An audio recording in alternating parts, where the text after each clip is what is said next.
تو پتہ چلا کہ خاندان کی کچھ خواتین وہ پہلے آئی ہوئی ہیں. اب آج کل تو ہمارے کوئی مسئلہ ہی نہیں ہے مکس گیدرنگ، محرم نامحرم سب کو ایک جگہ بٹھا دو.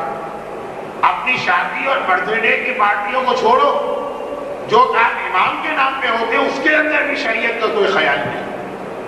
جیسے بڑی مشکل سے کراچی میں ہم نے یہ چیز ختم کرائی، ہم نے سے مطلب میں نہیں، کراچی کے علماء، لیکن اب دوبارہ یہ شروع ہو گئے کہ بھئی آپ شادی کے اندر مکس گیدرنگ کر رہے ہیں وہ بھی حرام ہے، لیکن چلے وہ آپ کی اپنی تقریب.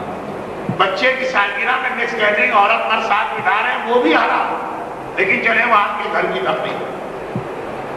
جو لفظ مکس گیدرنگ میں کہہ رہا ہوں اس کا مطلب اجنبی لوگ نہیں، دیور اور بھاوش دونوں آ کے کھڑے ہیں بچے کی سالگرہ پورے حجاب کے ساتھ ہو تو الگ بات، لیکن دیور سے کون حجاب کرتا؟ اور برتھ ڈے کی پارٹی میں کون سی عورت بغیر میک اپ کی ہوتی؟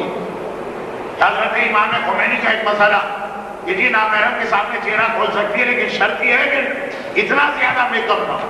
خیر یہ 2-4 دن مسلسل شادی اور برتھ ڈے شادی اور برتھ ڈے کی بات آئیے سے چھوڑیے. 22 رجب کی ہمارے یہاں نیاز ہوتی، اس کے اندر بھی محرم و نامحرم ایک ساتھ دسترخوان پہ بیٹھے. جی تو سب خاندان والے. کون سے خاندان والے؟ اسلام کی نگاہ میں تو سب نامحرم. کزن صاحب میں آگے بیٹھ گئے. یہ تو امام کے نام پہ آپ بٹھا رہے ہیں. شادی اور برتھ ڈے کو پھر بھی مان لیا جائے. کیسے مان لیا جائے؟ حرام تو وہ بھی، لیکن جیسے گھر میں شراب پینا اور مسجد میں شراب پینا فرق ہے کہ نہیں ہے؟ کہ شراب تو وہی شراب، بہرحال وہ آپ کا گھر ہے یا اللہ کا گھر، دونوں میں فرق. تو خاص طور پہ جو مذہبی تقریبات ہیں اس میں تو اس قسم کی مکس گیدرنگ ہونی ہی نہیں چاہیے.